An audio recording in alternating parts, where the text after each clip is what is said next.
Little Red Riding Hood, illustrated by Wendy Edelson, adapted by Lisa Harkrader, and read by Kevin Hunter. Once upon a time, there was a little rabbit who always wore a bright red cloak with a hood. Her name was Little Red Riding Hood. One day, Little Red Riding Hood and her mother packed a basket full of good things to eat.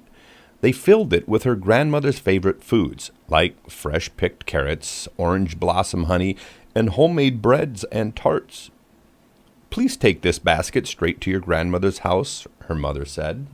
Little Red Riding Hood nodded her head as her mother helped her put on the red cloak.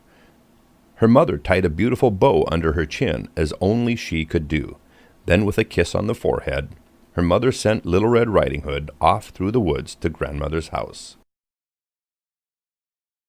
Little Red Riding Hood hadn't gone far when a wolf leaped out from the trees. "Where are you going?" he asked. "I'm not supposed to talk to strangers," said Little Red Riding Hood. The wolf looked at her basket. "A picnic?" he asked.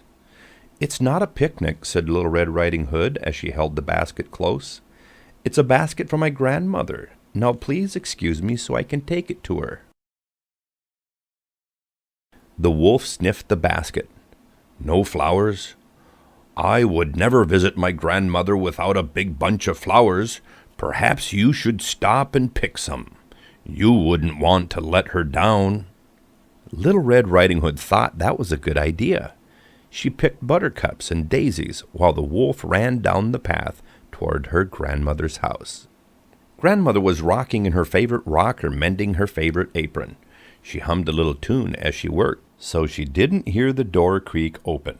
Grandmother also paid careful attention to her needlework, so she didn't see a big hairy wolf sneak into the house and into the closet. "Grrr!" snarled the wolf as he sprang from the closet. "Oh my!" cried Grandmother. "You look tasty," said the wolf. Grandmother jumped up from her chair and knocked over the table. She ran out of that house as fast as she could. The wolf looked through Grandmother's closet and found her nightcap, gown, and some glasses. He put them on, leaped into bed, and pulled the covers up over his nose. Little Red Riding Hood arrived a few minutes later. "Grandmother, are you home?" she called through the open door. "In here, my little dumpling," said the wolf softly. Little Red Riding Hood hurried inside. "Grandmother, what big ears you have," she said. "All the better to hear you with," said the wolf. Little Red Riding Hood thought her grandmother sounded funny. She leaned in a little closer to hear her better when she saw the eyes. "Grandmother, what big eyes you have," said Little Red Riding Hood. "Ah, the better to see you with," said the wolf. Then the wolf slowly pulled down the covers from his face. "But Grandmother," said Little Red Riding Hood, "what big teeth you have." "All the better to eat you with," growled the wolf as he jumped off the bed. "You're not my grandmother," said Little Red Riding Hood. "Why, you're the big bad wolf from the forest. What have you done with my grandmother?" The wolf chuckled. "You'll never find out," he said. "That's what you think," said someone behind them. Little Red Riding Hood and the wolf looked up. There was Grandmother, and she was standing in the doorway with a big, strong lumberjack. The wolf chuckled again. "One old lumberjack can't catch a quick and smart wolf like me." The wolf leaped toward the bedroom window, but he didn't get very far. Little Red Riding Hood grabbed the wolf's tail while Grandmother snatched up her nightcap and pulled it down over the wolf's eyes. The lumberjack picked up the wolf and carried him off to the bank of the river.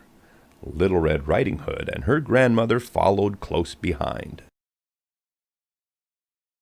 The lumberjack set the wolf on a big log.